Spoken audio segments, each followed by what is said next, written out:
स्वागत है बच्चों आप सभी का आज की इस वीडियो में। और आज की ये वीडियो क्लास 12th का आपका हिंदी इलेक्टिव यानी कि हिंदी ऐच्छिक का जो सब्जेक्ट है बच्चों, इसके लिए एक one of the most important video होने वाली है। क्योंकि आज की इस नई वीडियो में हम एक और most important sample question paper को लेके आए हैं, जिसे इस वीडियो में पूरा का पूरा एक ही बार में बहुत अच्छी तरह से सॉल्व करके समझेंगे। ठीक है, बेसिकली आपके हिंदी इलेक्टिव के एग्जाम के लिए ये हमारा सैंपल क्वेश्चन पेपर नंबर तीसरा होने वाला है। जी हाँ बच्चों, आपके हिंदी के एग्जाम के लिए दो सैंपल पेपर ऑलरेडी हमने आपको करवा दिए हैं, ये तीसरा हमारा सैंपल पेपर है। और इंपॉर्टेंट बात ये है कि एक ही वीडियो में ये पूरा सैंपल पेपर हम समझ लेंगे। ठीक है, अब ध्यान से सुनो। इस सैंपल क्वेश्चन पेपर से आपके दो एग्जाम की तैयारी एक साथ में हो जाएगी। सबसे पहली तो जैसा कि आपको पता है कि कल यानी कि 19 दिसंबर को यानी कि कल आपका हिंदी का प्री बोर्ड का एग्जाम होने वाला है। जी हाँ बच्चों, कल आपका हिंदी का प्री बोर्ड एग्जाम होने वाला है। तो ये सैंपल पेपर आपके प्री बोर्ड एग्जाम के लिए बहुत ज्यादा इंपॉर्टेंट है। साथ ही आपकी सीबीएसई की डेट शीट आ ही चुकी है, जिसके अकॉर्डिंग 19 फरवरी को आपका सीबीएसई का बोर्ड का एग्जाम होने वाला है। ठीक है, तो ये सैंपल पेपर आपके बोर्ड एग्जाम के बिहाफ पे भी बहुत ज्यादा इंपॉर्टेंट रहने वाला है। ठीक है, यानी कि एक ही सैंपल पेपर से आपकी प्री बोर्ड और बोर्ड दोनों एग्जाम की तैयारी होने वाली है। ठीक है, अब एक चीज और सुनो, ये जो वीडियो है वो अराउंड आपकी 50 से लेके 55 मिनट तक की बनेगी। इसलिए बस एक ही रिक्वेस्ट है कि वीडियो को कंप्लीटली एंड तक देखना। हर एक क्वेश्चन, हर एक आंसर बहुत बढ़िया तरीके से आपको समझा दिया जाएगा। ठीक है, चलिए पेपर की शुरुआत करते हैं। और उससे पहले आप सभी को, जिन बच्चों का कल प्री बोर्ड का एग्जाम होने वाला है हिंदी इलेक्टिव का, उन सभी बच्चों को मेरी तरफ से ऑल द बेस्ट। ठीक है, मेरी तरफ से आप सभी को ऑल द बेस्ट। अच्छे से पेपर करके आना। आपकी तैयारी के लिए हमने आपको इंपॉर्टेंट क्वेश्चन भी कराए, आपको 3 सैंपल क्वेश्चन पेपर भी करा दिए, जो कि अभी हम तीसरा करेंगे ही। और इसीलिए आप सभी को ऑल द बेस्ट है मेरी तरफ से। अच्छे से पेपर करके आना और कमेंट में आके फिर बताना कि आपका पेपर कैसा है। ठीक है, चलिए एक बार पेपर के पैटर्न पे थोड़ा सा ध्यान देते हैं, क्योंकि बहुत से बच्चे नए होंगे जो पहली बार वीडियो को देख रहे होंगे। तो उनके लिए बता दें कि पेपर आपका 3 घंटे का होगा और ये आएगा आपका 80 नंबर का। पेपर के अंदर आपके दो खंड होंगे। पहला होगा खंड आ, जिसके अंदर आपके वास्तुपरक यानी कि बहुविकल्पीय प्रश्न होंगे। फिर आएगा खंड बा, जिसके अंदर वास्तुनिष्ठ यानी कि वर्णात्मक प्रश्न होंगे। ठीक है, पेपर के अंदर टोटल जो क्वेश्चन होंगे वो रहेंगे आपके 14। ओके, अब ध्यान से सुनो। आपका जो खंड आ है, इसमें टोटल आपसे 40 वास्तुपरक प्रश्न पूछे जाएंगे, यानी कि टोटल आपके 40 एमसीक्यू होने वाले हैं।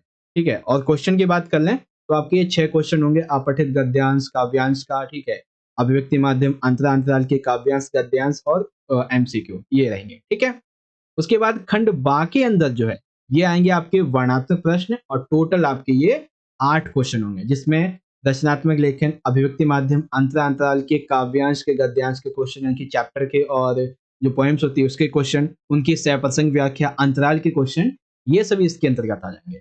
ठीक है, तो पैटर्न आपको समझ में आ गया। तो आ जाइए शुरुआत करेंगे।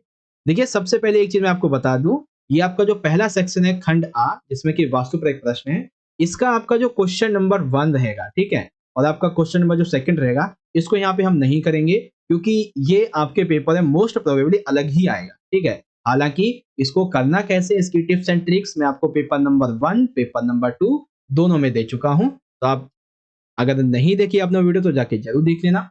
ठीक है, हालांकि मैं आपको बता देता हूं, पहला आपका जो क्वेश्चन रहेगा ये आएगा 10 नंबर का, और ये रहेंगे आपके एमसीक्यू टोटल 10। ठीक है, आपको एक पैसे दे दिया जाएगा, उसी से संबंधित आपसे 10 एमसीक्यू पूछे जाएंगे। ये पैसेज हम पेपर नंबर 1 के अंदर ऑलरेडी कर चुके हैं। फिर दूसरा आएगा आपका एक पद्यांश, जिससे संबंधित 8 नंबर के आपसे एमसीक्यू पूछे जाएंगे, जो कि हम ऑलरेडी कर चुके हैं, तो यहाँ पे हम इसे नहीं करेंगे। सीधा हम शुरुआत करेंगे अपने क्वेश्चन नंबर 3 से। ठीक है, अभिव्यक्ति और माध्यम से शुरुआत करेंगे। ओके, तो क्वेश्चन नंबर 3 देखिए बहुत ही अच्छा है, जिसमें एक एक नंबर के 5 आपके एमसीक्यू आएंगे। ओके, चलिए पहला क्वेश्चन क्या दिया हुआ है बच्चों, मुद्रित माध्यम की खूबी है, इनमें से कौन सी ऐसी खूबी है जो मुद्रित माध्यम की है। तो सबसे पहले दी हुई है बच्चों कि मुद्रित माध्यम में जो शब्द होते हैं वो लिखे हुए होते हैं और स्थायी होते हैं। जैसे आपके पास में जो आपकी किताब है वो कैसी है, लिखी हुई है, वो मुद्रित है, उसमें सब स्थायी है। बिल्कुल ठीक है ये वाला पॉइंट। दूसरा ये है कि किसी भी लिखित सामग्री को लंबे समय तक हम सुरक्षित करके रख सकते हैं। एग्जाम्पल के लिए मान लेते हैं हमारा भारत का संविधान है, उसको अभी तक 70 से 75 साल ऑलरेडी हो चुके हैं, तो वो एक सुरक्षित संविधान है। वहीं हम अपने हिंदू धर्म के धर्म ग्रंथ मान लेते हैं, किसी भी धर्म के धर्म ग्रंथ मान लेते हैं, तो वो भी अभी भी सुरक्षित रखे हुए हैं, जो कि किसमें है भाई? मुद्रित माध्यम में है।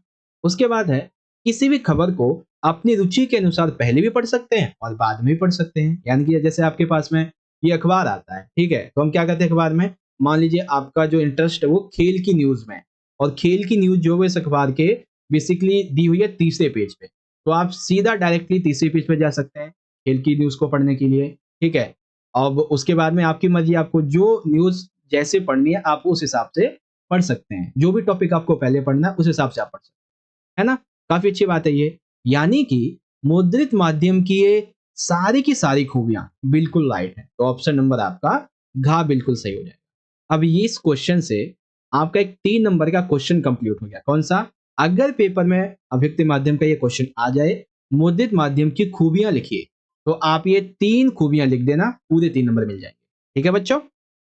चलिए, क्वेश्चन नंबर यहाँ पे हम बात करते हैं दूसरे की। ध्यान से पढ़िएगा। जो अखबार होते हैं, ये पाठकों को, यानी कि हम जो हैं, हम पाठक हैं, हम इसे पढ़ते हैं। तो अखबार हमें सूचना देते हैं, अखबार हमें हमारे आसपास क्या हो रहा है उसकी जागरूकता करते हैं, ठीक है? हमें शिक्षित बनाते हैं और कुछ तरीके से हमारा मनोरंजन भी करते हैं, ठीक है? तो पत्रकार जो है, सूचना देने, जागरूकता, शिक्षा, मनोरंजन के लिए एक अहम दायित्व निभाता है। उसके लिए विशेष लेखन का उपयोग करता है। तो इसको क्या कहते हैं? क्या ये फीचर लेखन है? अखबार और फीचर लेखन तो बिल्कुल अलग है। क्या ये संपादकीय पृष्ठ है? संपादकीय पृष्ठ बेसिकली वो होता है जिसमें संपादक के नाम बेसिकली कुछ लिखा जाता है, ठीक है? तो ये भी नहीं है। सृजनात्मक लेखन इसके अंतर्गत आएगा नहीं, तो क्या बच जाता है? इसको बोलते हैं पत्रकारीय लेखन। तो ऑप्शन नंबर आपका का राइट हो जाएगा। ठीक है बच्चों? अब आ जाता है यहाँ पे आपका तीसरा, उल्टा पिरामिड शैली के क्रम में शामिल नहीं है। तो देखो, उल्टा पिरामिड शैली कुछ इस तरीके की होती है, ठीक है?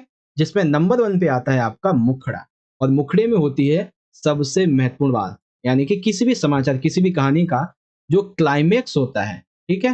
क्लाइमेक्स वो इसमें शुरुआत में मिल जाता है।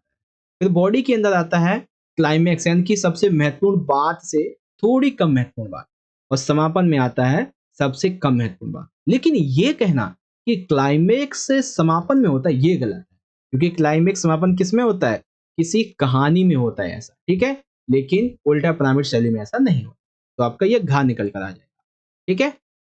चलिए, अब चौथा आपका जो क्वेश्चन है, इसके अंदर से आपके कम से कम 4 से 5 एमसीक्यू एक बार में कंप्लीट हो जाएंगे, ठीक है? जैसे कि ध्यान से देखो, विश्व में इंटरनेट पत्रकारिता का वर्तमान में तीसरा दौर चल रहा है, ठीक है? विश्व में कौन सा चल रहा है बच्चों? तीसरा। भारत में इस समय इंटरनेट पत्रकारिता का दूसरा दौर चल रहा है। भारत के लिए प्रथम दौर 1993 में आया था और दूसरा दौर 2003 से शुरुआत हो चुका है, ठीक है? एक ऐसा अखबार जो कि प्रिंट रूप में नहीं है, बल्कि ये इंटरनेट पर ही उपलब्ध है, उसका नाम है प्रभा साक्षी। उसके बाद हिंदी में नेट पत्रकारिता जो है, यह वेब दुनिया के साथ में प्रारंभ हुई, ठीक है? तो आपको ये 4 से 5 बातें एक ही बार में पता चली। तो इसका मतलब क्या हो गया भाई? ये सारी के सारे कथन हमारे यहाँ पे सही है, ठीक है? चलिए, अब इस 5वें वाले क्वेश्चन में थोड़ा-सा दिमाग लगाइएगा तो आपको अच्छे से समझ में आ जाएगा। हमें एक गलत कथन का चयन करना है, तो ध्यान से देखिएगा। आपसे एमसीक्यू में ये पूछा जा सकता है कि कविता का पहला उपकरण क्या है? तो याद रखिएगा, कविता का पहला उपकरण है शब्द। दूसरा, उल्टा पिरामिड शैली के भाग इंट्रो में समाचार का मुख्य भाग होता है। बिल्कुल ठीक है। रेडियो जो है, यह जनसंचार का श्रव्य माध्यम है, जिसमें ध्वनि, शब्द और स्वर ही प्रमुख है, ठीक है? फिर गा है, प्राचीन काल में मुद्रित कहानियां लोकप्रिय थी क्योंकि यह संचार का सबसे बड़ा माध्यम था। अब यहाँ पे आप थोड़ा सा अगर दिमाग लगाओगे तो आप पाओगे कि प्राचीन काल में, यानी कि मान लेते कि आज से तकरीबन 1000-2000 साल पहले, क्या मुद्रण उस समय प्रारंभ हुआ था? नहीं हुआ था, क्योंकि हमने देखा था कि 1456 में सबसे पहला छापा खाना गुटेनबर्ग ने, नहीं 1456 में नहीं, उससे बाद में था, काफी पहले था ये तो। अच्छा चलिए, एक क्वेश्चन है आपके लिए। आपके लिए एक क्वेश्चन ये है कि भारत में, ठीक है ना? भारत में सबसे पहले, ठीक है? सबसे पहले जो छापा खाना था, ठीक है? छापा खाना कहाँ खोला गया, ठीक है? और कब खोला गया? ये आपके लिए क्वेश्चन है। सारे बच्चे आंसर करेंगे। लिखेंगे क्वेश्चन नंबर 3 और कमेंट करेंगे इसका आंसर कि भारत में सबसे पहला छापाखाना कहाँ खोला गया और कब खोला गया। ठीक है, देखिए प्राचीन काल में मुद्रित कहानियां नहीं बल्कि प्राचीन काल में जो मौखिक कहानियां होती थी ये सबसे ज्यादा लोकप्रिय थी क्योंकि यही संचार का सबसे बड़ा माध्यम। ठीक है बच्चों, तो ये कॉन्सेप्ट आपको यहाँ पे अच्छी तरह से समझ में आ गया होगा। ये क्वेश्चन हुए आपके यहाँ पे कंप्लीट। ओके, चलिए अब बारी आती है हमारी अगली किताब की जो कि है पाठ्य पुस्तक अंतरा भाग 2। इसमें ये हमारा एक काव्यांश है। आप इस चाहे काव्यांश को तो पढ़ सकते हैं, ये आपका काव्यांश दिया गया है। ठीक है, चलिए क्वेश्चन की बात करेंगे हम। तो यहाँ पे आप देख सकते हैं सबसे पहला क्वेश्चन बेसिकली ये विद्यापति जी से लिया गया है। तो पहला क्वेश्चन ये है, उपरोक्त विद्यापति के पदों में नायक और नायिका कौन है। तो विद्यापति के पदों में जो नायक और नायिका कौन है, भगवान श्री कृष्ण और राधा जी, ये नायक और नायिका हैं। तो ऑप्शन गा राइट है। ठीक है, उसके बाद राधा जी अपने प्रिय यानी कि राधा जी अपने प्रिय कृष्ण के बारे में किसे बता रहे हैं। तो कृष्ण ये तो नहीं होगा, क्या वो माता यशोदा को बताएंगी, नहीं बताएंगी।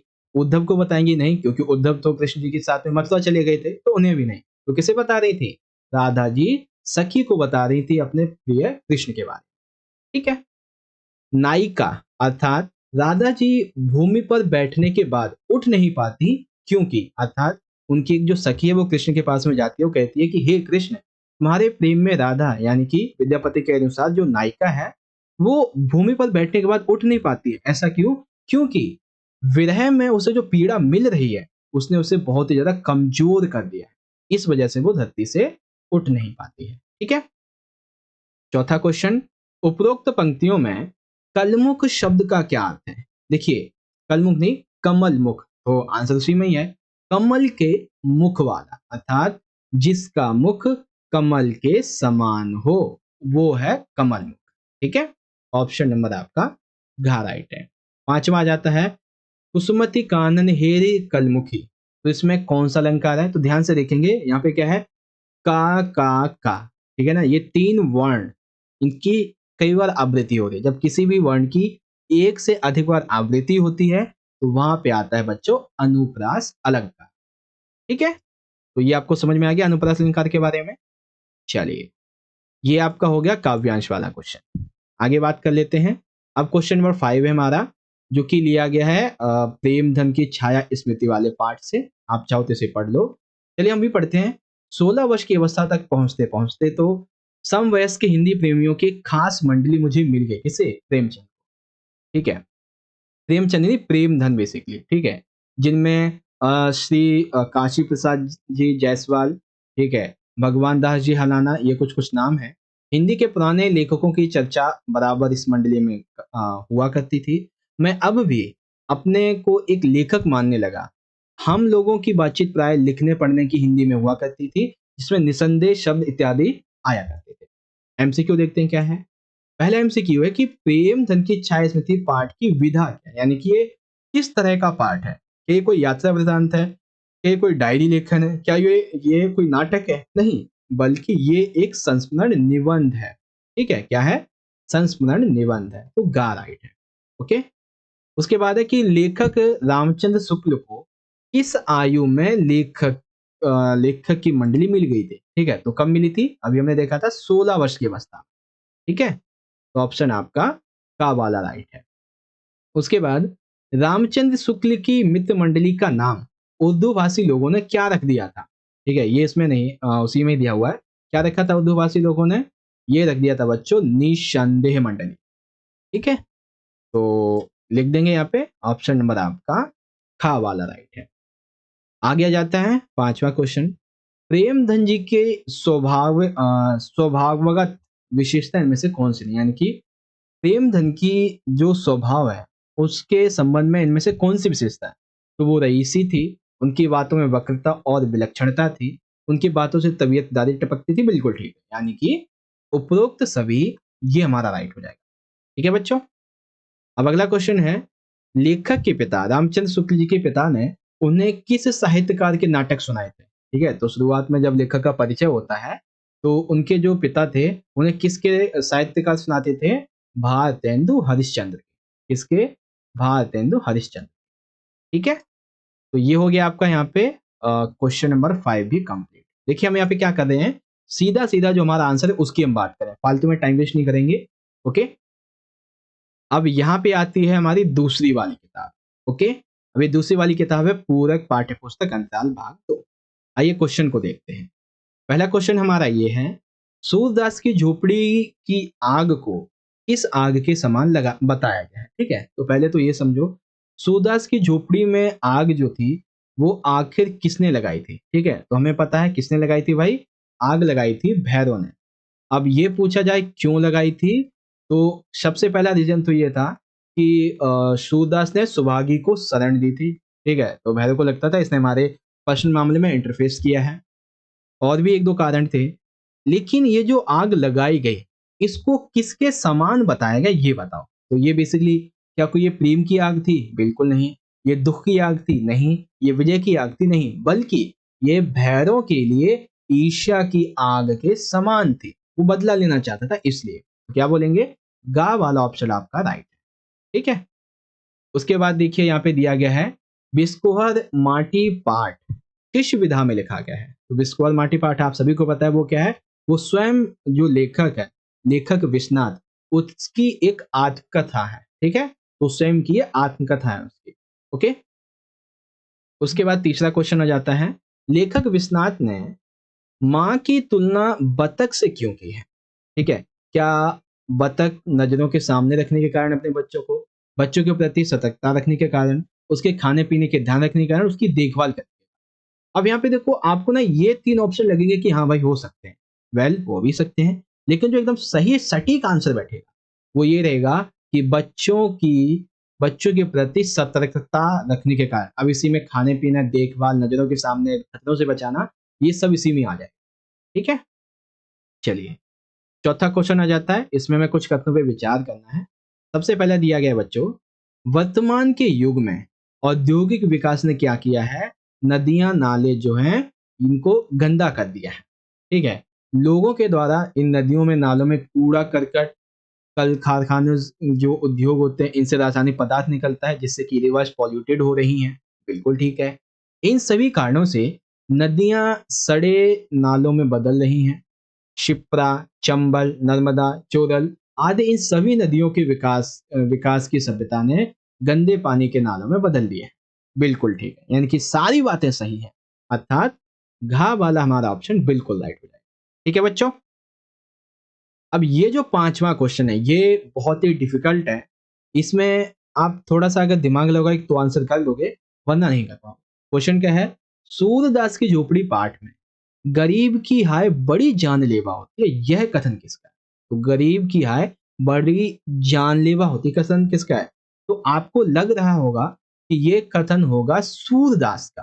ठीक है, क्योंकि भैरव का यहाँ पे कोई मतलब ही नहीं है, नायक राम का भी मतलब नहीं है, तो सूरदास का यहाँ पे हो सकता है।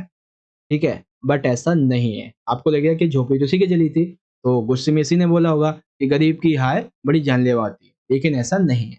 ये कथन कहा था बच्चों जगधर ने, और किससे कहा था, भैरव से कहा था, गरीब की हाय बड़ी जानलेवा होती है। ठीक है, तो गा वाला राइट है। आगे आता है छठा क्वेश्चन, वातावरण को गर्म करने वाली गैस मुख्यतः किन देशों से निकलती है। तो यूरोप और अमेरिका से निकलती है। सूरदास की झोपड़ी में सूरदास को प्रमुख दुख किस बात का, झोपड़ी जल जाने का नहीं, सुहागी को शरण देने का नहीं, बल्कि पोटली में रखे उसके जीवन की जमा पूंजी जो कि कुछ 500 पैसे रुपयों के आसपास थे, उनके जल जाने का। ठीक है, तो आपका खा वाला यहाँ पे राइट है। इस प्रकार से आपका जो खंड आ था ये हमने देख लिया है, और इसका ये जो हमारा अंतराल भाग 2 का पार्ट था ये भी हमने कवर अप कर लिया है। ठीक है बच्चों, चलिए अब बारी आ जाती है हमारे अगले सेक्शन की, जो कि हमारा है खंड बा। ठीक है, यानी कि इसे वर्णात्मक प्रश्न बोलते हैं, और सबसे पहले हमारी अभिव्यक्ति और माध्यम वाले क्वेश्चन। ठीक है, अभिव्यक्ति माध्यम वाले क्वेश्चन करने से पहले एक चीज ध्यान से समझ लो, क्वेश्चन नंबर आपका जो 7 है ये आएगा आपका टोटल 5 नंबर का, जिसके अंदर आपको किसी एक विषय पर 120 शब्दों में रचनात्मक लेखन लिखना है। ठीक है, तो ये 3 पॉइंट आपको दिए गए हैं। देखिए आप जब रचनात्मक लेखन लिखें तो कुछ बातों को याद रखिएगा।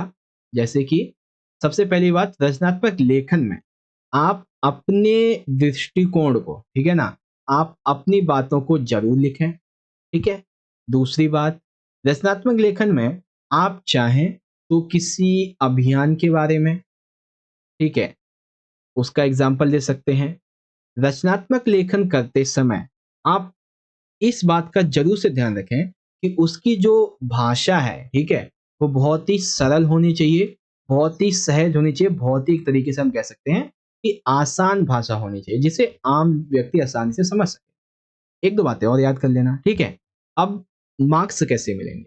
तो रचनात्मक लेखन में अगर आप अच्छा लिखते हैं तो ये तो कंफर्म है कि 4 मार्क्स तो आपको पूरे मिल जाएंगे, लेकिन 1 नंबर आपका जो है वो आपका इस वजह से कट सकता है कि आपके लेखन की जो भाषा है वो कैसी, यानी कि जो शब्द आपने यूज किए हैं, क्या वो छठी से 8वीं तक के लेवल के, 9वीं से 11वीं तक के लेवल के, या फिर 12वीं के बच्चे के लेवल, ठीक है।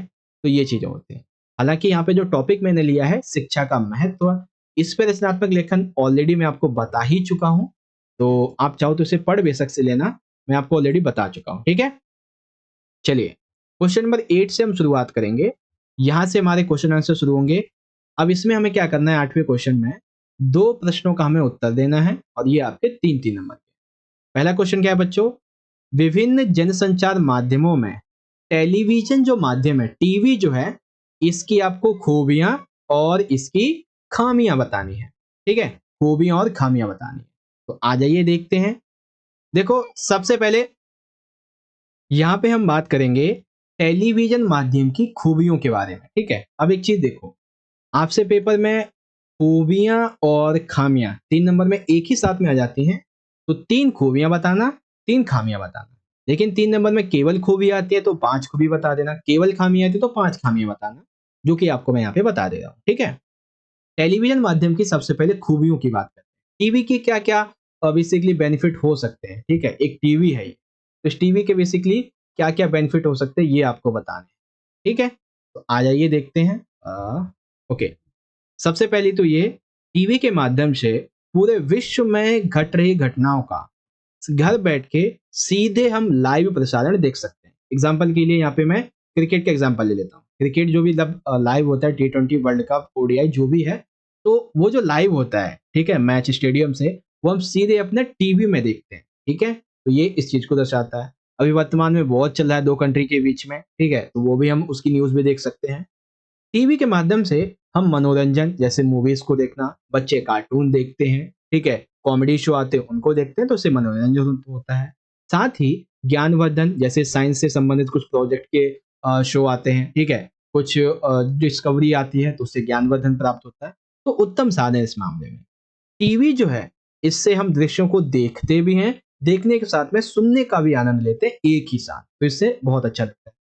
टीवी के माध्यम से जो व्यक्ति पढ़े लिखे हैं और जो अनपढ़ है, दोनों ही कार्यक्रम को देख सकते हैं और सुन सकते हैं, ठीक है। टीवी में शब्दों व ध्वनियों की अपेक्षा जो दृश्य हैं, जो तस्वीरें हैं, इनको अधिक महत्व दिया जाता है, ठीक है। चलिए, ये तो हो गई खूबियां, यानी कि इसकी विशेषताएं। अब बारी आती है टेलीविजन की कमियों, ठीक है। तो ये क्या है, ये टीवी की हैं बच्चों खामियां। मैं लिख देता हूं पूरी बात, ये हैं टीवी की खामियां। तो सबसे पहले देखो, इसमें एक समय की सीमा होती है, यह भी एक रेखीय माध्यम है। अर्थात टीवी में कोई भी न्यूज आती है, कोई भी मूवी आती है, कोई भी नाटक आता है, तो आधे घंटे का, 3 घंटे का, 2 मिनट का, 10 मिनट का, उसकी एक समय सीमा होती है, ठीक है। इसीलिए यह भी एक रेखीय माध्यम। टीवी कार्यक्रमों में दर्शकों को बांधना कठिन है। हालांकि हमने रेडियो के बारे में भी ऐसे देखा था।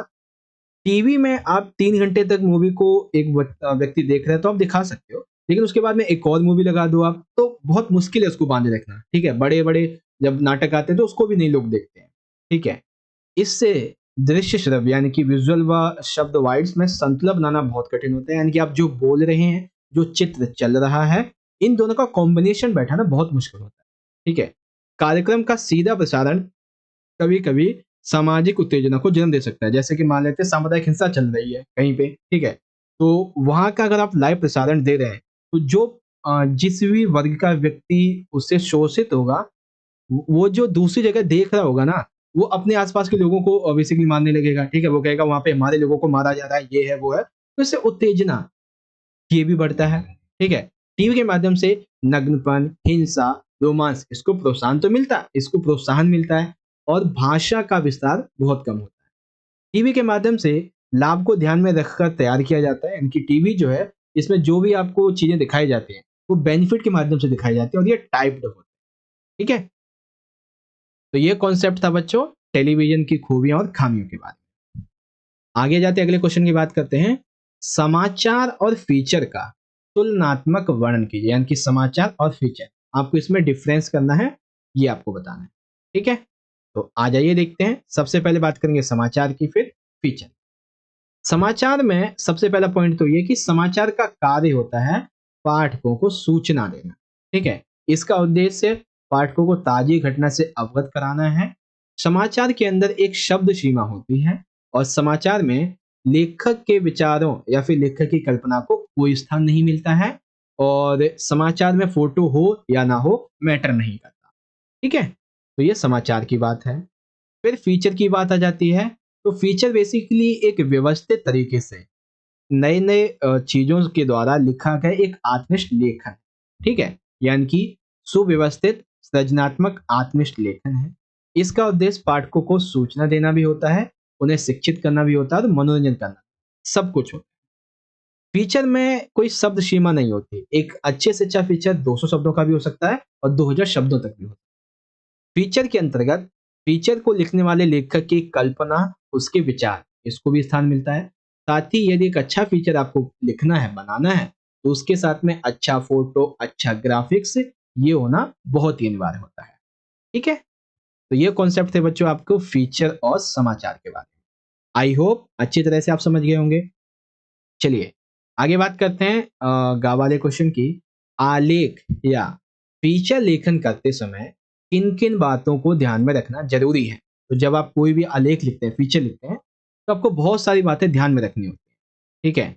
जैसे कि सबसे पहला देखिए पॉइंट ये है, एक सेकेंड, हाँ, पहला पॉइंट ये है बच्चों, आलेख या फीचर आप जो लिख रहे हैं, पहले उसकी भाषा की बात करेंगे।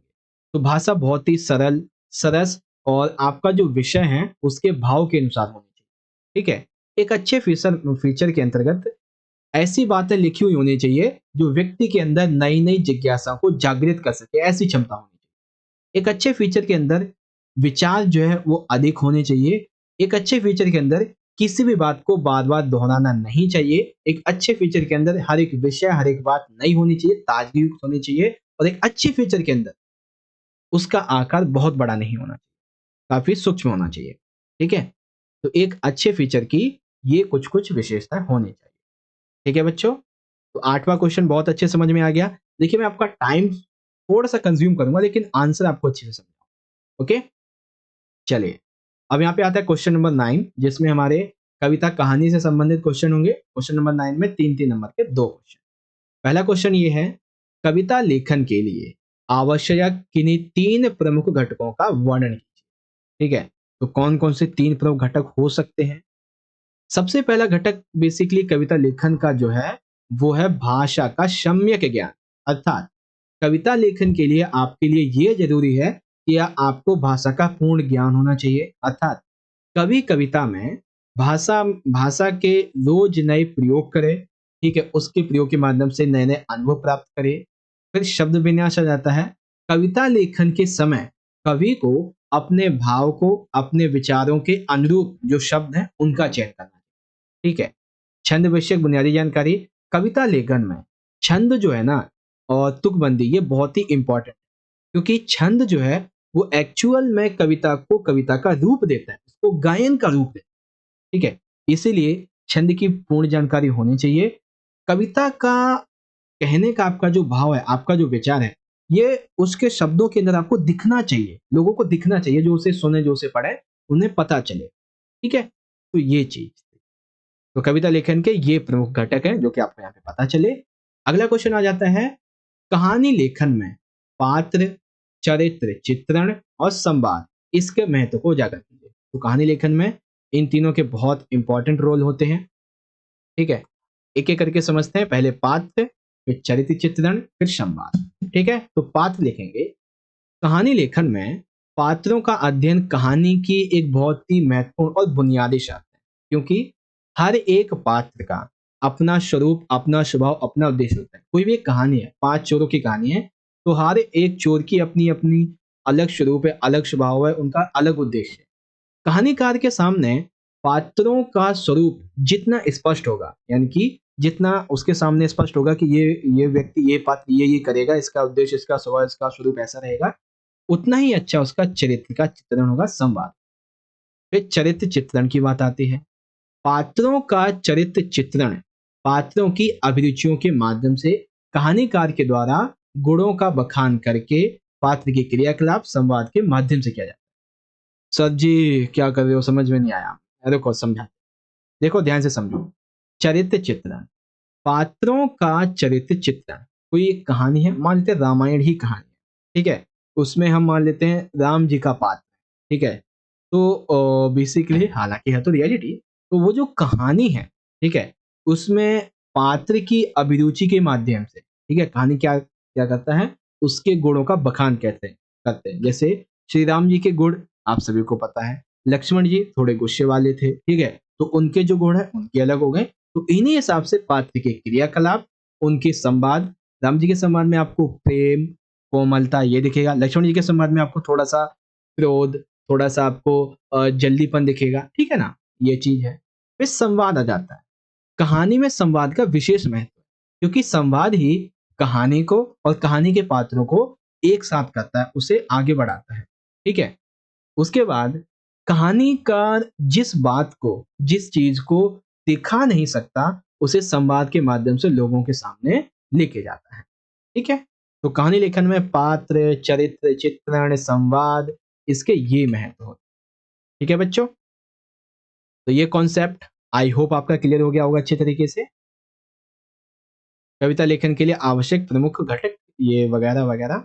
अब एक क्वेश्चन और था यहाँ पे जो मैंने एक्स्ट्रा क्वेश्चन लिया हुआ था। रंगमंच को प्रतिरोध का सशक्त माध्यम कहना कहाँ तक उचित? 3 कारणों के द्वारा लिखी जाए। रंगमंच यानी कि नाटक, इसको कहा गया।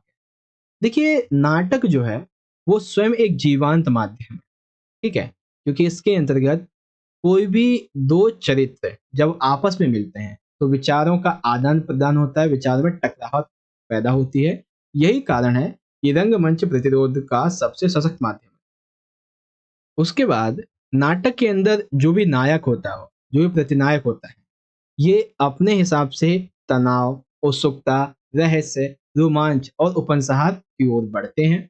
जिस नाटक में इस तरह की असंतुष्टि, छटपटाहट, प्रतिरोध, अस्वीकार जैसे नकारात्मक तत्व हैं, वह वहां उतनी ज्यादा उपस्थिति नहीं होगी, बल्कि उस नाटक में ज्यादा उपस्थिति होगी जहां पर नाटक अच्छा हो, ठीक है, इत्यादि ये चीजें हैं।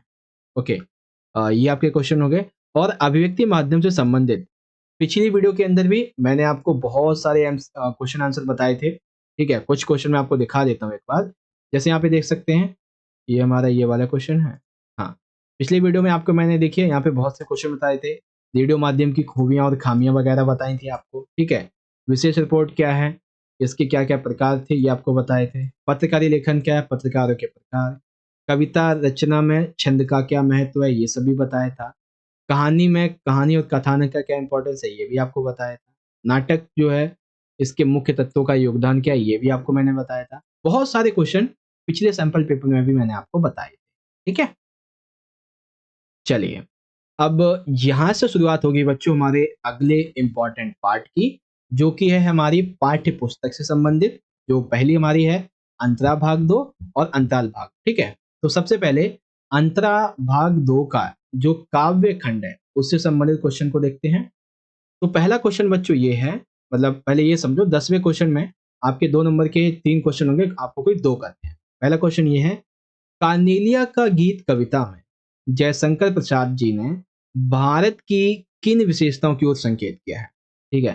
तो जयशंकर प्रसाद जी ने बहुत सारी विशेषताएं बताई हैं, अब कौन कौन सी बताई इसे भी देखते हैं। सबसे पहले, भारत पर सूर्य की किरण सबसे पहले पहुंचती है। दूसरा, भारत का प्राकृतिक सौंदर्य बहुत ही अद्भुत, अद्वितीय, मनमोहक, मन को मोहने वाला है। भारत में कोई भी यदि अपरिचित व्यक्ति आता है तो उसे घर में भी प्रेम पूर्वक सम्मान दिया जाए। आपने वो शाहरुख खान का गाना सुना है ना कि मेरे देश में मेहमानों को भी भगवान कहा जाता है, जो कहीं से भी आता है वो यहीं का हो जाए, ठीक है ना? तो वो बात जयशंकर प्रसाद जी के द्वारा एकदम यहाँ पे सही बैठती है, ठीक है? नित्य वसंत यानी कि जब यहाँ पे वसंत आता है तो भारत का वातावरण सुशोभित और सूर्य की लालिमा से युक्त हो जाता है, ठीक है? यहाँ के भारतीय लोगों के अंदर दया है, करुणा है, सहानुभूति है और भारत की संस्कृति महान संस्कृतियों में से एक, ठीक है? तो जयशंकर प्रसाद जी के द्वारा ये विशेषता यहाँ पे बताई गई, ठीक है? अगला क्वेश्चन। अब यहाँ पे क्वेश्चन ये है कि मैं स्वीकार कर मैंने पहली बार हिमालय जाना किधर है? प्रस्तुत पंक्ति का भाव दिशा कविता के आधार पे बताइए, ठीक है? तो आ जाइए समझते हैं। देखिए, एक सेकेंड। हाँ, ये यहाँ पे गा में आ गया, चलिए कोई बात नहीं। लिखा हुआ है कि प्रस्तुत पंक्तियों का भाव ये है कि जो कवि हैं वो ये कहते हैं कि पहले मैं ये समझता था कि जहां मैं जानता हूं हिमालय कहाँ है वो वहीं अर्थात उत्तर दिशा में स्थित है।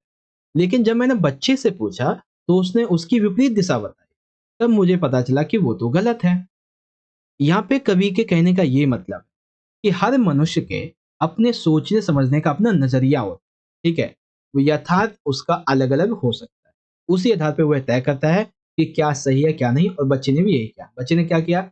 जब कवि बच्चे के पास गया, कवि ने पूछा कि बच्चे ये बताओ हिमालय किधर है? तो बच्चा पतंग उड़ा रहा था। उसकी जो दिशा थी उसकी दक्षिण या जो भी थी, उत्तर तो नहीं थी लेकिन ठीक है, जो भी दिशा थी उसी दिशा में बता दिया कि इधर है। तो इसीलिए आशय ये है कि बच्चों का अपना मनोविज्ञान होता है। उन्हें वही चीज अच्छी लगती है जो उनके लिए जीवन के लिए उपयोगी है। उस आधार पर उसने बता दिया, सिंपल सा, ठीक है? अगला क्वेश्चन देखते हैं। गीतावली से संकलित पद राघव एक बार फिर आवो, इसमें करुणा और संदेश का भाव क्या है ये बताइए। तो आ जाइए देखते हैं। यहाँ पे घा में आ गया ये वाला क्वेश्चन। तो यहाँ पे ये कहा गया कि गीतावली के संकलित पद राघव एक बार फिर आवो, इसमें माता कौशल्या के दुख और पुत्र वियोग का वर्णन किया गया है। माता कौशल्या राम के वन गमन के पश्चात बहुत ही ज्यादा दुखी हैं। वे अपने पुत्र राम को वापस आने का निवेदन करती हैं। माता कौशल्या का इस बार का यह निवेदन उनके लिए नहीं बल्कि राम जी के घोड़े के लिए है, क्योंकि राम का घोड़ा उनके जाने से बहुत ज्यादा दुखी है। हालांकि भरत जी राम के घोड़े की देखभाल तो कर रहे हैं, लेकिन फिर भी घोड़ा कमजोर होता जा रहा है। कौशल्या माता घोड़े के विरह को अच्छी तरह से समझ पा रही हैं। इसीलिए कौशल्या जी कहती हैं, राघव एक बार फिर आवो, मेरे लिए भी और अपने घोड़े के लिए, ठीक है? मेरे लिए ना सही तो कम से कम घोड़े के लिए। ओके, अगला जाता है हमारा। विद्यापति के पद के अनुसार कोयल और भौरों का जो कलरव है यह नायिका पर क्या प्रभाव डालता है? तो विपरीत प्रभाव डालता है। अब ये कैसे कहोगे कि सर विपरीत डालता है? तो आइए देखते हैं। देखिए, विद्यापति के पद के अनुसार सावन में क्या होता है ना कि कोयल की कूक और भौरों का कलरव ये लोगों को बहुत ही प्रसन्न करता है, ठीक है? लेकिन नायिका पर इसका अलग प्रभाव पड़ता है। कभी कहता है कि कोयल का मधुर स्वर, भौरों का गुंजन, ये सभी मनमोहक होते हैं जो कि किसी प्रेमिका को उसके प्रेमी की याद दिला देते हैं। तो नायिका को भी प्रेमी की याद आने लगती है। तो नायिका जो है वो अपने कान बंद कर लेती है इस कलरव, इस गुंजन को सुनने से बचने के लिए। लेकिन फिर भी ये आवाजें उसे सुनाई देती हैं और उसे सता रही हैं। इसके साथ ही परदेश गए उसके प्रियतम की याद भी उसे सताने लगती है। नायिका पहले ही वह अग्निरूप में जल ही रही थी। अब ये कोयल की कूक, भौरों का जो गुंजन ये उसे और भी जला रहे हैं, ठीक है? ये कॉन्सेप्ट था आपका इसका यहाँ पे। ओके, तो आई होप आप सभी को क्वेश्चन नंबर 10 के ये सारे के सारे क्वेश्चन बहुत अच्छी तरह से यहाँ पे समझ में आ गए होंगे, ठीक है? अब हम बढ़ते हैं अपने अगले क्वेश्चन की तरफ। और ये जो क्वेश्चन है 11वां क्वेश्चन, ये आपके लिए बहुत इंपॉर्टेंट है क्योंकि बहुत से बच्चों के डाउट आते हैं कि सर जी सह प्रसंग जो व्याख्या होती है इसको कैसे लिखा जाए, ठीक है? तो क्वेश्चन नंबर 11 के अंदर आपको दो काव्यांश दिए जाएंगे जिसमें से किसी एक काव्यांश की आपको सह प्रसंग व्याख्या करनी है और ये आएगी 6 नंबर, ठीक है? हालांकि ये जो काव्यांश दिया गया है बच्चों, ये जो घनानंद जी का आपका कवित्त है, ठीक है, कवित्त, उससे लिया गया है जो कि आपके सिलेबस में नहीं है। इसीलिए इसको यहाँ पे मैं नहीं समझाऊंगा। मैं आपको दूसरी वाली जो इसकी व्याख्या है एक और वो मैं आपको दिखा देता हूँ। ठीक है, एक ये है और एक आधी और मैं आपको दिखा देता हूँ अभी। ठीक है, ये देखो, एक तो आपकी ये वाली है जो मैंने आपको पहले सैंपल पेपर में समझाई थी, जैसे आप यहाँ से देख सकते हैं। ठीक है, ये आपकी पहली वाली है, कुसुमति कानन हेरे कलमुखी, इस तरीके से। ये सैप्रसंग व्याख्या को समझने के लिए आप ध्यान से समझिएगा। ये सैप्रसंग व्याख्या कुसुमति कानन हेरी और आखिरी के 4 वर्ड ये है। तो बेसिकली इसका संदर्भ कैसे लिखा है हमने कि प्रस्तुत पंक्तियां कक्षा 12 के हिंदी विषय की किताब अंतरा का जो विद्यापति की पदावली है इससे अवतरित। ठीक है, तो लेख कवि और कविता का नाम बताना है। दूसरे प्रसंग में, मतलब दूसरा जो प्रसंग होता है इसके अंदर आपको बताना है कि उसका मूल भाव क्या है। इसमें नायिका की जो विरह अवस्था है इसका वर्णन किया गया है, जिसके अंतर्गत नायिका प्रेमी के वियोग में दिन प्रतिदिन कमजोर होती जा रही है। ठीक है, फिर आपको इसकी व्याख्या कर देनी है। यहाँ पे राधा जी श्री कृष्ण को राधा की एक सखी कृष्ण को मथुरा में जाके उनकी जो स्थिति उसके बारे में बताती हैं, तो आप ऐसे व्याख्या कर देंगे। फिर विशेषताओं की बात आएगी तो 3 से 4 विशेषताएं जो मैंने आपको पहले भी बताई हैं वो याद रखनी है। कौन सी? भाषा सरल, ठीक है, गुण माधुर्य, रसों का उपयोग, अलंकारों का उपयोग, बस ये लिख देना आप। ठीक है, अब एक और मैंने आपको बताई थी जो कि देवसेना के गीत से अवतरित है। ठीक है, ये वाली आवेदना मिली विदाई वाला। ठीक है, इसको भी मैं ऑलरेडी आपको समझा ही चुका हूँ, तो वही लिख देंगे। काव्य है देवसेना का गीत, कवि है जयशंकर प्रसाद जी। संदर्भ में इसका जो देवसेना है उसकी बात यहाँ पे की गई है। फिर व्याख्या आ जाएगी और ये उसका विशेष आ जाएगा।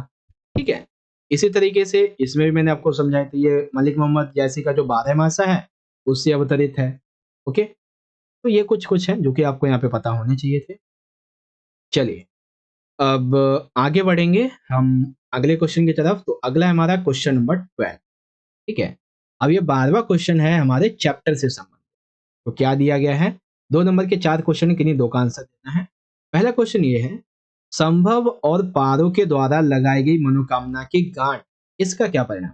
अर्थात संभव पारों ने एक दूसरे से मिलने के लिए मनोकामना की गांठ बांधी मनसा देवी के मंदिर में, तो उसका क्या परिणाम हुआ? ठीक है, तो एक और क्वेश्चन बनता है कि मनोकामना की गांठ इधर बांधो उधर लग जाती है, इसका क्या अर्थ है? तो ये दोनों क्वेश्चन एक ही है। ठीक है, तो लिखेंगे आंसर, मनोकामना की गांठ भी अद्भुत और अनूठी है, इधर बांधो उधर लग जाती है। संभव और पारो की मुलाकात ने, जब पहली मुलाकात होती है संभव और पारो की, तो इस मुलाकात ने, पहली मुलाकात ने दोनों के हृदय में प्रेम का एक बीज अंकुर कर दिया। दोनों ही कल्पना और सपने के पंख सजाने लगे थे। प्रेम के प्रथम आकर्षण में बंधे दोनों ही एक दूसरे को दोबारा देखने की कामना करने लगे। इसीलिए मनसा देवी पर मनोकामना का लाल पीला धागा बांधते हुए उन्होंने मन ही मन एक दूसरे से मिलने की इच्छा प्रकट की। और चमत्कार देखिए, मंदिर से बाहर निकलते ही एक दूसरे के सामने पाकर उन्हें आश्चर्य हुआ और वो कहने लगे कि प्रथम दृष्टि का आकर्षण प्रेम में परिवर्तित अब हो चुका था। लड़की का नाम पारस सुनते ही संभव ने अपना नाम देवदास बताया। इस बात का द्योतक था, मतलब ये जो पूरा इंसिडेंस हुआ ये इस बात का द्योतक था कि उसने प्रेम की गांठ बांधी थी और वह अधिक दृढ़ थी और वह स्थायी थी, इसलिए मनोकामना की गांठ इधर बांधी और उधर पूरी हो गई। ठीक है, तो ये आपका हो गया पहला वाला क्वेश्चन। आगे आते हैं अगले क्वेश्चन की तरफ। आप क्वेश्चन खाक दिया गया है, प्रमाण से अधिक महत्वपूर्ण है विश्वास, अर्थात प्रमाण से अधिक महत्वपूर्ण होता है विश्वास। लघु कथा शेर के आधार पे बताइए। तो आ जाइए देख लेते हैं। लघु कथा शेर के आधार पे, लघु कथा शेर से ली गई लाइन, इन पंक्तियों में लेखक ने भोली भाली जनता और धूर्त सत्ता के बारे में बताया है। ठीक है, ये जो लाइन है लघु कथा शेर से ली गई है, जिसमें भोली भाली जनता और धूर्त सत्ता के बारे में बताया गया। लेखक यह मानने को तैयार नहीं है कि शेर के मुंह में रोजगार का दफ्तर है, किंतु उसे बार बार यह विश्वास दिलाने का प्रयास किया जा रहा है कि शेर के मुखों में सब दुखों का अंत।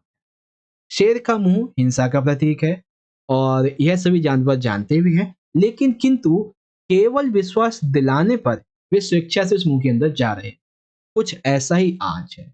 आज का सत्ताधारी और जो राजनीतिक वर्ग है वो सबसे पहले लोगों को विश्वास दिलाता कि हम आपकी जो परेशानी है उसको सॉल्व करेंगे, आप हमें चुनिए। ठीक है, लेकिन बाद में वही उसका शोषण करते हैं। लेकिन जनता को पता भी नहीं चलता, वह अंत तक यही सोचती है कि सत्ता उसके पक्ष और हित के लिए काम, लेकिन ऐसा होता नहीं है। ठीक है, अगला गा क्वेश्चन है, ढेलो चिल्लो पाठ में इस अंधविश्वास की ओर संकेत किया। ठीक है, तो कौन सा अंधविश्वास है इसके अंतर्गत? तो इस पाठ में जिस विवाह रीति का वर्णन किया गया है वही अंधविश्वास का प्रतीक है। क्या है? इसके अंतर्गत विवाह के दौरान वधु को चुनने का जो प्रक्रिया है वो मिट्टी के ढेलों के आधार पे है। अब 4 प्रकार की मिट्टी के ढेले होते हैं, जिसमें सबसे पहला खेत का, दूसरा हवन का, तीसरा चरागा का और तीसरी शमशान की मिट्टी का ढेला रखा। लड़की जिस ढेले को उठा लेती थी उसका भविष्य उसी के आधार पर निर्धारित होता था। यही अंधविश्वास था। जैसे कि यदि वो शमशान की मिट्टी उठाती है, ठीक है, तो अपशगुन होगा। ये सभी ज्योतिष संबंधी अंधविश्वास है, इसी पर लेखक ने कटाक्ष किया था। अब खेत की मिट्टी उठाती तो जमींदार बनता, हवन की मिट्टी उठाती तो वो एक पंडित बनता, चरागाही की उठाती तो वो जानवरों का स्वामी बनता, लेकिन शमशान की मिट्टी उठाना अपशगुन माना गया। ठीक है, तो ये आपका कॉन्सेप्ट था। आगे क्वेश्चन ये है बच्चों कि अराफात ने ऐसा क्यों बोला कि वे आपके ही नहीं हमारे भी नेता हैं, उतने ही आदरणीय जितना आपके लिए। इस कथन के आधार पर गांधी जी के व्यक्तित्व पर प्रकाश डाले। तो आ जाइए, प्रकाश डालते वो टॉर्च वाला प्रकाश नहीं, आंसर वाला। देखिए, इस कथन से ये पता चलता है कि गांधी जी केवल भारत के ही नेता नहीं थे, बल्कि वे हर उस व्यक्ति और देश के नेता थे जो अपनी आजादी के लिए संघर्ष कर रहे थे। गांधी जी की सहानुभूति फिलिस्तीन के प्रति भी थी। वे फिलिस्तीन की समस्याओं को सुलझाना चाहते थे। वे वसुधैव कुटुंबकम की भावना में विश्वास रखते थे। वह अपने व्यापक दृष्टिकोण के कारण उन्हें समस्त विश्व में लोकप्रियता प्राप्त हुई। ठीक है, तो ये वाला आपका यहाँ पे पॉइंट था जो कि आपको समझ में आ गया। इस प्रकार से क्वेश्चन 12 के सारे क्वेश्चन हमने यहाँ पे समझ लिए। ठीक है, अब यहाँ पे आता है क्वेश्चन नंबर 13 और ये आपकी एक जो व्याख्या है, सैपसिंग व्याख्या, ये ली गई है कुटज से। ठीक है, तो शुरुआत के 3 से 4 वर्ड, आखिरी के 3 से 4 वर्ड और बीच में डैश। पहले लिखेंगे संदर्भ, प्रस्तुत पंक्तियां कक्षा 12 के हिंदी विषय की किताब अंतरा के गद्य कुटज से अवतरित है, जिसके लेखक है हजारी प्रसाद द्विवेदी। प्रसंग, उपरोक्त पंक्तियों में लेखक ने कुटज के जीवन को प्रेरणादायी बताते हुए सुख और दुखी व्यक्ति की विवेचना की। व्याख्या करेंगे तो लेखक कहता है कि सुख और दुख तो मन के दो भाव हैं। व्यक्ति सुखी भी रह सकता है और दुखी भी। जिस व्यक्ति का मन अपने वश में है वही सुखी है, और जिस व्यक्ति का मन परवश में होता है अर्थात दूसरों के अधीन होता है वही दुखी होता है। ऐसे व्यक्ति जिनका मन परवश में होता है, दूसरों के वश में होता है, उनकी संकल्प शक्ति कमजोर होती है। परवश अर्थात वो स्वयं को छोटा समझते हैं, दूसरों की चापलूसी करते हैं, दूसरों की हाँ में हाँ मिलाते हैं। ऐसे लोग कोई भी कार्य अपनी इच्छा से नहीं कर पाते हैं, ना ही शीघ्र कोई निर्णय ले पाते हैं। ऐसे लोग सदैव दूसरों के फंसाने, उनको नीचे दिखाने की चाल करते हैं। अपने दोषों को छिपाने के लिए दूसरों का दोष निकालते हैं। कुटज इन सब मिथ्याचरों से मुक्त है। वह वशी है, वैरागी है। राजा जनक की तरह संसार में रहकर संपूर्ण भोगों को भोग कर भी वह उससे मुक्त है।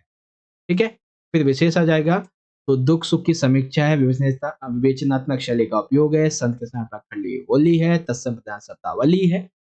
ये कुछ बातें थी। ठीक है, तो कुटज वाली ये सबसे व्याख्या हो गई। अब यहाँ पे बारी आ जाती है हमारे जो अंतराल वाली किताब है उससे संबंधित 3 नंबर के 2 क्वेश्चन। आपको कितने करने हैं? ओनली 1। पहला क्वेश्चन ये है बच्चों, भैरव ने सूरदास की झोपड़ी क्यों जलाई? कोई 2 महत्वपूर्ण कारण बताओ। भैरव ने सूरदास की झोपड़ी जलाई, इसके 2 कारण। सबसे पहला जो हमारा कारण है वो है सुभागी को शरण देना। ठीक है, ऐसा क्यों? भैरव जो था वो अपनी पत्नी सुभागी को रोज नशे में पीटता था। एक दिन भैरव की मां से बचकर वह सूरदास की शरण में आई। सूरदास को ये अंदाजा था, ये भय था, ये कंफर्म था कि अगर उसने सुभागी को शरण दी तो उससे मुसीबत आ सकती है, लेकिन ये जानते हुए भी उसने सुभागी को शरण दी। ठीक है, और उसे भैरव की मार से बचाया। उसके बाद भैरव के मन में सूरदास के प्रति ईर्ष्या भाव के कारण अर्थात सुभागी के द्वारा बार बार पति की मां से बचने हेतु सूरदास के घर में जाकर छिप जाना और सूरदास के द्वारा बीच बचाव करके सुभागी को भैरव से बचाना भैरव के अंदर ईर्ष्या भाव जगा देता है। अगर सूरदास से बदला लेने का निश्चय करता है तो इन दोनों कारणों की वजह से वह उसकी झोपड़ी में आग लगा। ठीक है। दूसरा क्वेश्चन, गांव के लोग प्रकृति के बहुत निकट हैं, कथन को पूरा करें और बिस्कुहर की माटी के पाठ के आधार पर समझाइए। आ जाइए समझिए। देखिए, गांव के लोग प्रकृति के बहुत ही निकट हैं। लेखक के अनुसार फूल केवल गंध यानी कि सुगंध ही नहीं देते बल्कि दवा भी देते हैं, क्योंकि गांव में कई रोगों का इलाज इस बिस्कुहर गांव में फूलों द्वारा ही किया जाता था। फूलों की गंध से सांप की महामारी, देवी चुड़ैल इत्यादि का जो संबंध है ये जोड़ा जाता था। गुड़हल के फूल देवी का फूल माने जाते थे। तो एमसीक्यू में आ सकता है कि किस फूल को देवी का फूल मानते हैं? गुड़हल का। बेर के फूल सूंघने से ततैया का डंक झड़ जाता था। तो बेर की फूल की क्या इंपॉर्टेंस है? आम के फूल से कई प्रकार के रोगों के उपचार में काम आता था, जैसे वो लू लगने पे उपयोग होता था। नीम के पत्ते और जो फूल है नीम के, ये चेचक में रोगी के समीप रखते थे तो उससे चेचक जल्दी ठीक होता था। ये चीजें थी। ठीक है। एक एक्स्ट्रा क्वेश्चन जो कि मैं हमेशा लेके आता हूँ आपके लिए, वो आ चुका है। क्वेश्चन ये कि धरती का वातावरण गर्म क्यों हो रहा है, कारण बताते हुए निवारण के उपाय बताएं। ठीक है। तो सबसे पहले बात करते हैं कि धरती का वातावरण गर्म क्यों हो रहा है। सबसे पहला पॉइंट, पेड़ों की अंधाधुंध कटाई की वजह से इससे वातावरण में बदलाव आ गया है। विकास के लिए हमने जो नए नए उद्योग धंधे स्थापित किए हैं, इनसे निकलने वाली हानिकारक गैसें वातावरण में फैल रही हैं, जिससे वातावरण बहुत ही ज्यादा गर्म हो रहा है। तीसरा, कार्बन डाइऑक्साइड तथा अन्य गैसों के वातावरण में फैलने से पृथ्वी का तापमान बढ़ गया है। धरती का वातावरण गर्म होने में यूरोप और अमेरिका की मुख्य भूमिका है। अच्छा, उपाय क्या है इसका? तो हमें वायुमंडल को साफ सुथरा रखना बहुत जरूरी है। इसके लिए जनता को हमें जागरूक करना होगा। ठीक है। वन संरक्षण तथा वृक्षारोपण के लिए सर्वाधिक प्राथमिकता देनी चाहिए। सौर ऊर्जा को हमें बढ़ावा देना चाहिए। फैक्ट्रियों और कारखानों को नदियों से दूर कर देना चाहिए। जो औद्योगिक प्रतिष्ठान शहर और घनी आबादी के बीच में, ऐसे फैक्ट्रियों को वहां से हटा देना चाहिए, उन्हें दूर नगरों में स्थानांतरित कर देना चाहिए। ठीक है। घरों से भी जो दूषित पानी निकलता है उसे साफ करने के लिए बड़े बड़े प्लांट लगाने चाहिए, ताकि जल प्रदूषण ना हो सके। ठीक है। तो आपके लिए ये एक एक्स्ट्रा क्वेश्चन भी मैंने आपको समझा दिया है। इसी तरह से पिछली वीडियो में भी आपको मैंने बहुत सारे ऐसे क्वेश्चन समझाए थे। ठीक है। एक सेकेंड। हाँ, ये देखो, ये कुछ क्वेश्चन थे जो कि मैंने आपको पिछली वीडियो में बहुत अच्छे से समझाए थे। ठीक है। तो आप इनकी भी तैयारी करके जाना। तो इस प्रकार से बच्चों, आज की हमारी ये जो वीडियो थी ये यहाँ पे कंप्लीट हो जाती है। और यहाँ पे हमने आज आपका कल यानी कि 19 दिसंबर को आपका हिंदी इलेक्टिव का जो प्री बोर्ड एग्जाम आपका होने वाला, इसकी तैयारी बहुत अच्छी कर ली है। तीन तीन, जी हाँ बच्चों, तीन तीन सैंपल क्वेश्चन पेपर हमने आपकी हिंदी इलेक्टिव के लिए कर लिए। हालांकि आपकी इंग्लिश की मैं तैयारी नहीं करवा पाया, क्योंकि उस समय थोड़े कुछ इश्यूज चल रहे थे। ठीक है। स्टूडियो में आ ही नहीं पा रहा था मैं, तो इसलिए नहीं करवा पाया। लेकिन आपकी आने वाले एग्जाम लाइक आपका जो है वो 23 तारीख को पॉलिटिकल है। ठीक है। फिर 26 को आपका जियो है। 27 को आपका फिजिकल है। ठीक है। फिर आपका 29 को हिस्ट्री है। तो इन सभी की आपकी जो तैयारी है वो बहुत अच्छी करवा दूंगा। ठीक है, टेंशन लेने का। वेल, एक बार फिर से आप सभी को आपके हिंदी के प्री बोर्ड के एग्जाम के लिए आप सभी को ऑल द बेस्ट। अच्छे से पेपर करके आना। और आप सभी को वीडियो अच्छा लगा हो तो इस वीडियो को ज़्यादा से ज़्यादा लाइक कर दो बच्चों, क्योंकि आपका एक ही लाइक हमें बहुत मोटिवेशन देता है बच्चों ऐसी वीडियोस को बनाने के लिए। साथ ही इसे अपने सभी क्लासमेट के साथ में शेयर कर दो और कहो कि यहाँ से देखो, तैयारी कर लो। साथ ही आप, अगर आपने हमारे चैनल को अभी तक सब्सक्राइब नहीं किया तो कर लेना, क्योंकि ऐसी ही इंपॉर्टेंट वीडियोस हम आपके लेके आते रहते हैं। मिलते हैं आपसे अगली वीडियो में, तब तक के लिए आप पढ़ते रहिए और अपने एग्जाम की तैयारी कीजिएगा। All the best. जय हिंद, जय भारत, वंदे मातरम।